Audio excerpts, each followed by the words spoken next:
모두가 잠든 깊은 밤, 혹은 아무도 찾지 않는 고요한 오후, 문득 천장을 바라보며 가슴 한구석이 뻥 뚫린 듯한 허전함을 느껴본 적이 있으신가요? 쉰을 넘기고 예순을 지나 어느덧 인생의 가을에 접어든 이들에게 혼자라는 단어는 가끔 시린 바람처럼 다가오곤 합니다. 내가 인생을 잘못 살아온 것은 아닐까?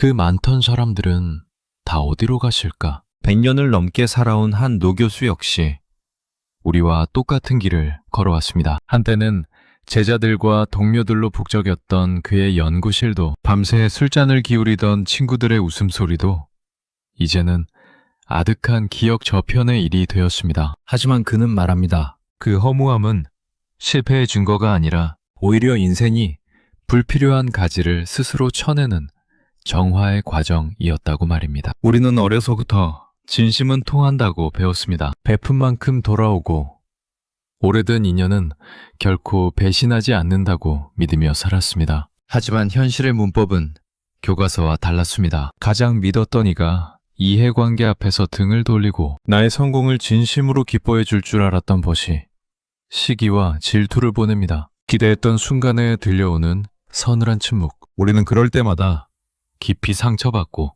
자책합니다. 내가 부족해서일까?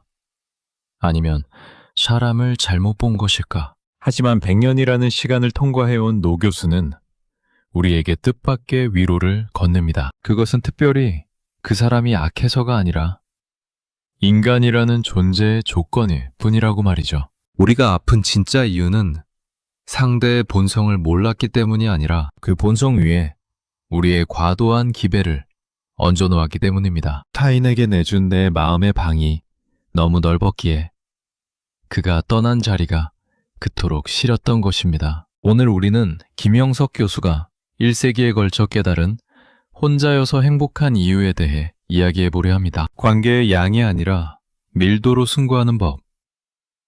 좋은 사람이라는 감옥에서 벗어나 나 자신을 구원하는 법.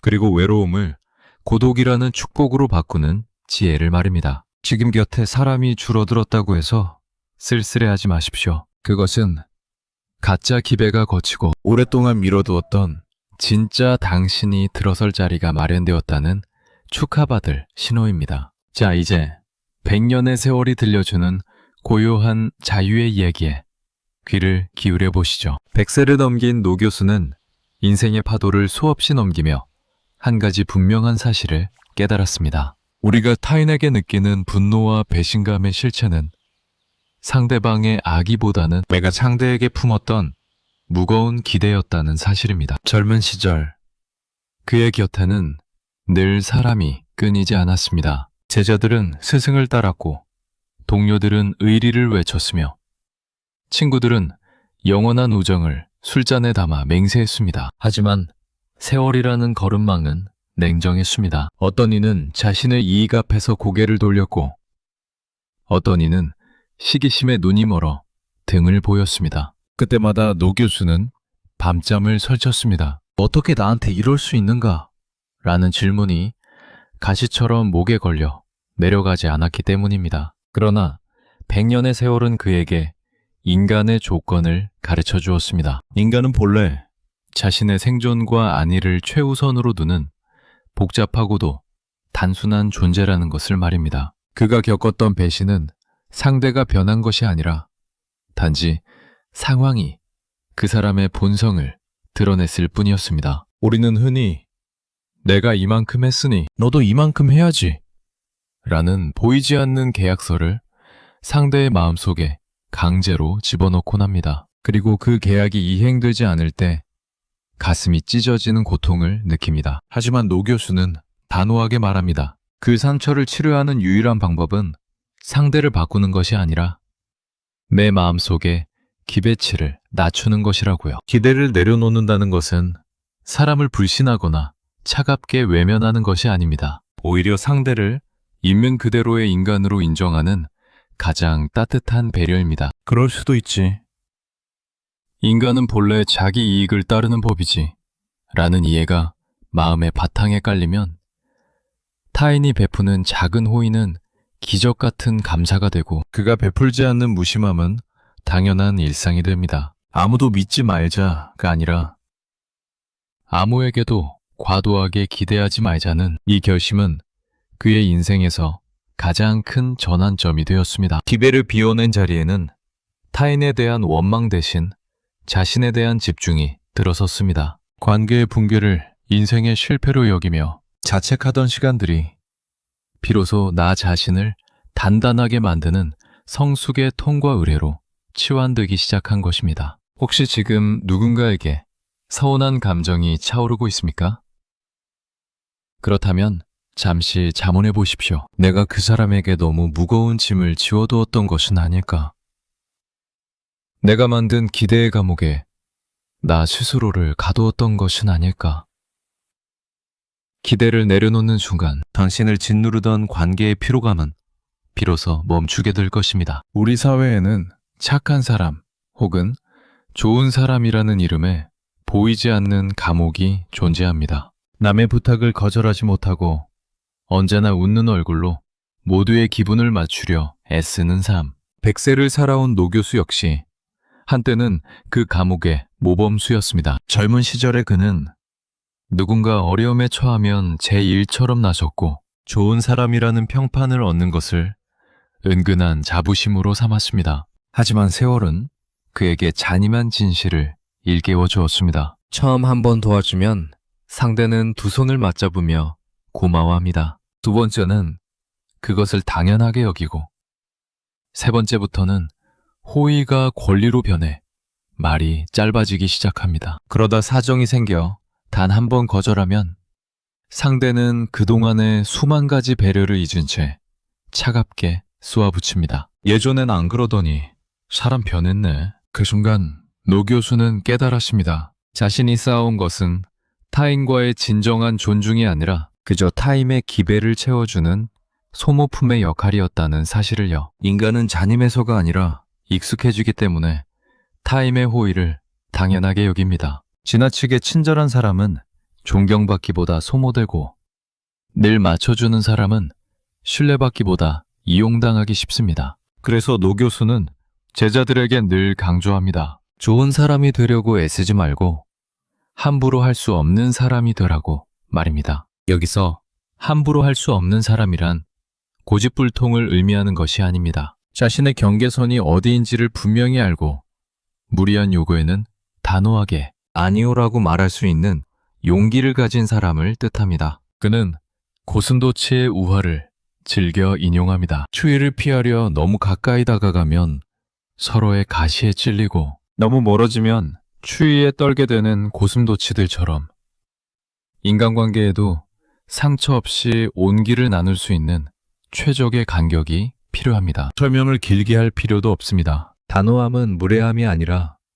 나라는 존재의 존엄을 지키는 최소한의 방어선이기 때문입니다. 50을 넘고 60을 지나며 우리가 배워야 할 기술은 인맥을 넓히는 기술이 아니라 정중하게 선을 긋는 기술입니다. 부드럽지만 경계가 분명한 사람에게 타인은 함부로 대하지 못합니다. 오히려 그런 단호함이 관계에 불필요한 거품을 제거하고 진심으로 나를 존중하는 사람들만을 곁에 남게 합니다. 착한 사람이라는 허울 좋은 칭찬에 나를 가두지 마십시오. 당신의 에너지와 시간은 무한하지 않습니다. 나를 소모하면서 지키는 관계는 결국 나를 병들게 할 뿐입니다. 스스로를 지키기 위해 세운 그 단단한 경계선이야말로 남은 생을 가장 품격 있게 만들어줄 최고의 안전장치가 될 것입니다. 인생에서 가장 깊은 상처는 아이러니하게도 가장 멀리 있는 적이 아니라 가장 가까운 이들에게서 옵니다. 가족, 형제, 그리고 수십 년을 형제처럼 지낸 벗대. 우리는 사랑과 친밀함이라는 명목 아래 서로의 울타리를 너무나 쉽게 넘나듭니다. 가족이니까 이해하겠지. 부모니까 참아야지. 라는 말들은 때로 서로의 영혼을 갉아먹는 날카로운 가시가 되기도 합니다. 100년을 살아온 노 교수는 노년에 접어든 수많은 제자로부터 상담 요청을 받았습니다. 유산 문제로 갈라선 형제, 부모의 기대를 감당하지 못해 마음의 문을 닫은 자식, 은퇴 후 평생을 함께한 배우자가 낯설게 느껴진다는 고백대. 그 갈등의 핵심은 애정이 부족해서가 아니었습니다. 바로 경계가 없었기 때문입니다. 살아간다는 이유로 상대의 인생에 무단 침입하고 나의 가치관을 강요하며 상대의 침묵을 배신으로 규정했던 것이 비극의 시작이었습니다. 그래서 노 교수가 선택한 처방은 조금 냉정하게 들릴지 모르는 단어, 바로 정중한 무관심이었습니다. 이것은 상대를 차갑게 외면하거나 관계를 끊는 절교를 의미하는 것이 아닙니다. 예의는 갖추되 내 내면의 가장 깊은 방까지는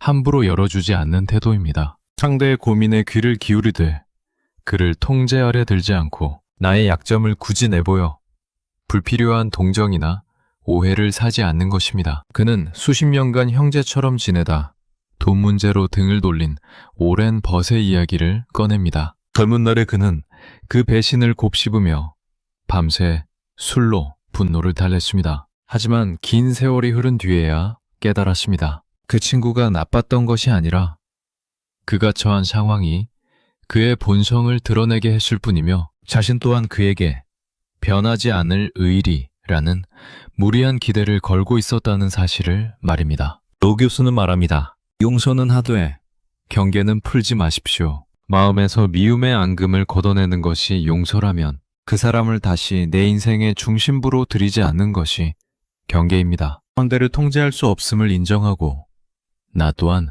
타인에게 통제받지 않겠다는 선언. 이 정중한 무관심이 유지될 때 비로소 관계는 질척이지 않고 맑고 담백해집니다. 가장 사랑하는 사람일수록 그가 나와는 다른 타인임을 인정해야 합니다. 자식은 내 소유가 아니라 잠시 거쳐가는 생명이며 배우자는 나의 부족함을 채워줄 도구가 아니라 독립된 인격체입니다. 서로에게 적당히 무심해질 때 역설적으로 그 관계는 가장 건강하게 숨을 쉬기 시작합니다. 50 이후의 삶은 관계를 넓히는 것이 아니라 정제하는 시기입니다. 엄중한 무관심은 차가운 냉소가 아니라 나를 보호하고 상대를 존중하며 마침내 내면의 평온을 지켜내는 가장 성숙한 사랑의 방식입니다. 나이가 들수록 피할 수 없는 순간이 있습니다. 전화벨은 더 이상 울리지 않고 주말의 약속은 비어가며 집안은 숨소리가 들릴 만큼 고요해지는 시간. 대부분의 사람은 이 정적을 외로움이라 부르며 두려워합니다. 누군가에게 잊혔다는 소외감, 사회적 역할이 끝났다는 상실감이 밀려오기 때문입니다. 하지만 100세를 넘긴 노 교수는 이 지점에서 외로움과 고독을 분명히 구분해야 한다고 말합니다. 외로움은 타인이 나를 채워주지 못할 때 느끼는 결핍의 감정입니다. 그래서 우리는 그 허기를 달래려 원치 않는 모임에 나가고 SNS의 의미 없는 반응에 집착하며 소음 속으로 자신을 내던집니다. 반면 고독은 내가 나 자신과 마주하는 능동적이고 충만한 상태입니다. 외로움이 수동적인 고통이라면 고독은 창조적인 선택입니다. 이 둘을 구분하지 못하면 우리는 평생 누군가를 찾아 헤매는 유랑민의 삶을 살 수밖에 없습니다. 노 교수는 회상합니다. 60세의 연구실을 정리하던 날, 그는 해방감이 아닌 묘한 공허를 느꼈습니다. 수십 년간 자신을 정의해주던 교수라는 직함과 제자들의 발걸음이 사라지자 비로소 인간 김영성만이 남았기 때문입니다. 처음에는 그 낯섦이 두려웠지만 그는 고독 속으로 깊이 걸어 들어가기로 했습니다. 남에게 가르치기 위한 독서가 아닌 자신을 위한 독서를 시작했고 오래전 포기했던 바이올린을 꺼냈으며 텃밭의 흙을 만지며 생명의 속도를 배웠습니다.